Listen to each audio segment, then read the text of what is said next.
પણ અમે ધૂળમાં રહીમાં ધરાર હર રે અમે મેલાજ થઈ ગયા માવડી આ તો મીઠપ વાળા માનવી અને જે જગ છોડીને જાય એ પણ કાગા એને કાન હર રે ઈ તો ઘેર ઘેર મંડાશે કાગડા એક આત્માની પાછળ આપણે બધા ભેગું થવાનું થયું છે જોકે સમય ઘણો બધો વીતી ગયો છે હજી બાપુને બટુક બાપુને સાંભળવાના છે આ બે ભાઈઓએ જોરદાર જુગલબંધી કરી એકવાર જોરદાર તાલીઓના ગણગણાટથી બતાવો સાહેબ હા આ બધું આવું બધું હેલું નથી સાહેબ આની માટે આવીને બોલો તો ખબર પડે હા અને આયા જો કે કાંઈ ઓલી કાંઈ છે નહીં જો કે મારો બાપ એ કલાકાર હતો સાહેબ હા એની કાંઈ યાદી કરાવવાની ન હોય કારણ કે યાદી કરાવી તો કે એમ કે હવે એના બાપના વખાણ કરે છે સાહેબ એની માથે સિક્કા લાગી જાય ભલા માણસ આ ગેરહાજરી હોય ને પણ એની એકવાર યાદી તો ગમે એને કરવી પડે ભલા માણસ સાહેબ હા અને બેટો બાપ તણે અને ચીલે નો ચાલે તો જનની કાવ જણે એને વરવું લાખા વિસિયા ભલા માણસ હો હા ધરાવીને ધાનનો નીપજે અને કુળવીળ માળું નો હોય પછી ઓટાકર શહેર સખરો નીપજે જેની માં ઓથલ પદમણી હોય ભલા માણસ હો હા અને થોડી ઘણી યાદી મારે કરાવી છે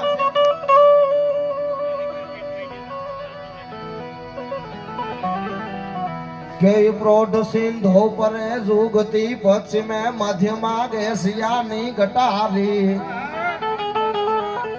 આપણે હિંદ દેવી તુની કમર પર ચમકતી ધડકતી તિશ્ક જાણે કટારી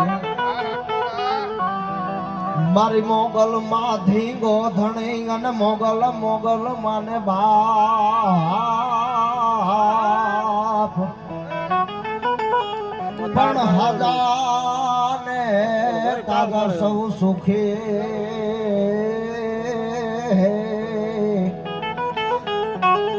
બધા વૃંદબા મોગલ નો પરતા થોડી ઘણી યાદી કરાવી છે ત્યારે ઉસ્તાદ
છોડું ની કરે કોઈ હાલ એને મેં લઈ નહીં મારી માવડી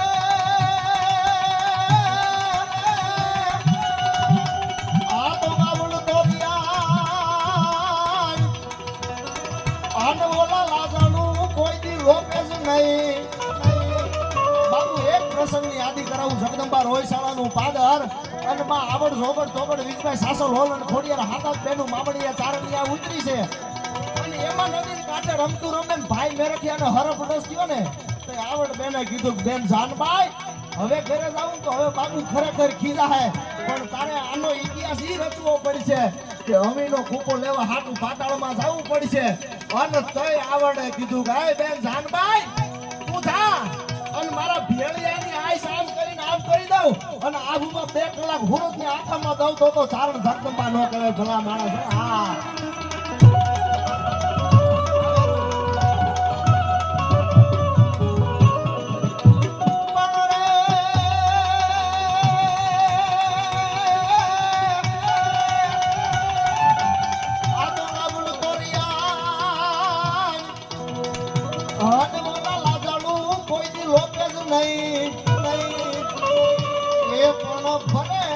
ડગલું ભાડ અરે મોળી કળવે કાસબરાઓ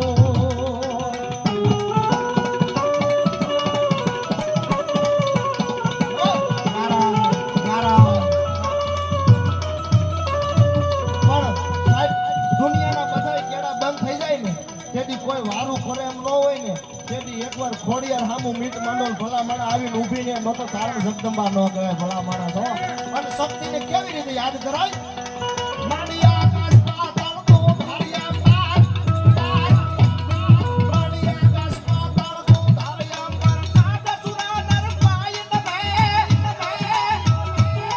માડિયા આકાશ પાતાળ તો ધારિયા પાર કાદસુરા નર પાય ન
આયા પણ મારે થોડીક સાહિત્યની એકાદી વાત કરવી છે સાહેબ. હા, બાપનો ઇતિહાસ સાહેબ શું કહેવાય ભલા માણસ. આમાં જેનો બાપ ગુમાવ્યો હોય છે ને એને એની માથે વીતી હશે ને એનું મન જાણતું હોય છે ભલા માણસ. હો હા, બેટો બાપ તણે અને ચીલે નો ચાલે તો જનની કાવ જણે એને હોય લાખા વિશે.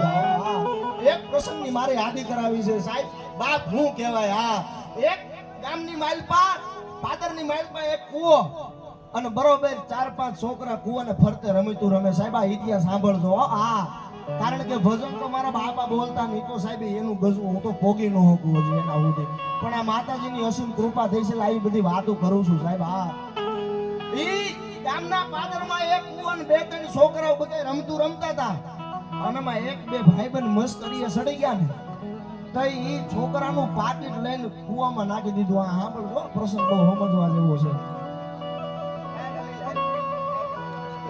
હા, ઈ કૂવાની વાલપા પાકીટ નાખી દીધું અને બીજા 2-3 છોકરા હતા ને દાંત કાઢવા મંડાણા કે આ જો કેવું પાકીટ નાખી દીધું મેં કૂવામાં એમ.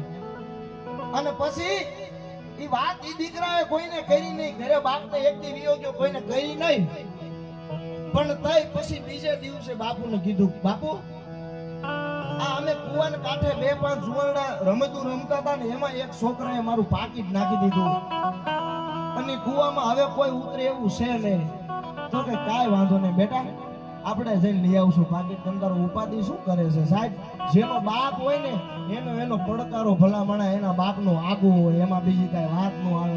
હા, ઈ એના બાપે કીધું કાંઈ વાંધો નહીં. બીજે દી હવારનો પોર થયો, ઉરિયાચરના ઓરડેથી ભગવાન ભાસ્કરે કોર કાઢી ભલે ઉગા ભાણ તિયાના લવ ભામણા અને જીયણ મરણ લગમાણ મમાણી રાખજે કાસબર આવું તો ભલા માણસ. હા, ઈ હુરનારાયણ દોઢક કણાવા કોરું કાઢી અને તઈ ઈ બાપ અને દીકરો બે કૂવાને કાંઠે જાય છે અને કેડે રાંઢું માંડ્યું ઈ બાપે અને દીકરાને ઊંધે માથે કૂવામાં નાખ્યો. હા, અને દીકરો પાકીટ લઈને વિયાયો. આ વાતનો હવે મરમ સમજવા જેવો છે, જોજો સાહેબ. હા, ઈ પાકીટ લઈને વિયાયો ને બીજે દિવસે બીજા બધા ભાઈબંધો ભેગા થયા અને એને એમ પૂછ્યું, ભાઈ ઓલું તારું પાકીટ નાખી દીધું તું લઈ આવ્યો? તો કે હા ભાઈ લઈ આવ્યો ને. તો કે તને કેવી રીતના તું લઈ આવ્યો? તો કે હું મારા બાપુ બે ગયા અને મને કરે રાંધવું બાંધ્યું અને કૂવાની માઇલ પર ઊંધો ઉતાર્યો અને પછી હું પાકીટ લઈને આવતો રહ્યો. તો ઈ છોકરાએ કીધું કે હે ભાઈ, તને રાંધવું બાંધીને ઊંધો નાખ્યો કૂવામાં, તને બીક ન લાગી? તો કે ભાઈ બીક શેની હોય? તો કે કેમ? દોરડું છે મારા બાપના હાથમાં હતું ભલા માણસ. હા, દોરડું છે કે બાપના હાથમાં હોપી દીધું હોય ને પછી એને દુનિયામાં કોઈની જરૂર ન પડે ભલા માણસ. હા, આ પ્રસંગની વાત આવે છે. એક પ્રસંગની હજી આ માતાઓ બહેનો ઘણા બધા બેઠા છે, લે પ્રસંગની યાદી કરાવો પછી પાછું ભજનનો દોર લેવો છે. એટલે એક ગામમાં એક બાપાને 5 દીકરા અને 1 દીકરી. દીકરી જેને કહેવાય હારે વહી ગઈ છે અને પછી થોડોક ટાઈમ જાતા બાપા ગુજરી જાય છે અને દીકરીને વાવડ મળે છે કે બેન તું આવી જા ને, તારા બાપુની તબિયત બહુ ખરાબ થઈ ગઈ છે, તું આવી જાય, તને જોઈ છે એટલે સારી તબિયત થઈ જાહે. પણ દીકરી 16 શણગાર સજી અને ગામના પાદરમાં આવી અને તઈ કોકને પૂછ્યું કે હે ભાઈ, મારા બાપુની તબિયત કેવી છે? તો કે દીકરી બેટા તને ખબર નથી? તો કે ના. તો કે તારા બાપુ તો હમણાં ગુજરી ગયા, તને ખબર નથી? પણ સાહેબ ઈ દીકરી એમાં કહેવાનું શું હોય બીજું? ઈ 16 શણગાર સજીને આવેલી ઘરેણા ને બધું લાવી હતી, બધું પોટલું વાળીને થેલા મૂકી દીધું અને ગડગડતી દોટ કાઢી ઘર સામે. અને સાહેબ ઈ જેને કહેવાય આ કે બાપને લઈને જાતા હતા ને પાદરની માઇલ પર પહોંચ્યા ને એમાં બાજુના ગામનો માણસ આવ્યો અને એને એમ કીધું કે ભાઈ કોણ ગુજરી ગયું? તો કે ફલાણા બાપા ગુજરી ગયા. તો કે ભાઈ એક વાત કરું, આયા કર્યા જેવી નથી પણ તોય તમને કરું. તો કે આ દાદા જે છે ને એની પાસે મારે 8 લાખ રૂપિયા લેવાના છે. 5 દીકરા હતા એને કીધું કયો દીકરો કબૂલી લે, લેવા નથી આવ્યો, ખાલી કબૂલવાના છે. પણ એમાં એક દીકરો મોટો હતો એ કે મારી માથે તો આવું ને આવું બધું આવે છે ને એમ કરીને મોટો હટકી ગયો. છેલ્લે બીજાનો વારો કીધો ભાઈ તું કબૂલેશ? તો કે હું તો હજી નાનો છું, મારા લગ્ન નથી થયા. આમ કરીને બધા નીકળી ગયા અને આ વાતની ઘરે દીકરી બેઠી છે એને ખબર પડી કે કોઈ બાજુના ગામનો માણસ આવ્યો છે અને પૈસા માંગે છે. અને તઈ દીકરી ગડગડતી દોટ કાઢીને કીધું ભાઈ કોણ પૈસા માંગો છો? તો કે બેન હું આ બાપા પાસે 8 લાખ રૂપિયા લેવાના છે, લેવા નથી આવ્યો પણ કયો દીકરો ખાલી આપે કબૂલી લે ને એટલું બસ કેવા આવ્યો છું.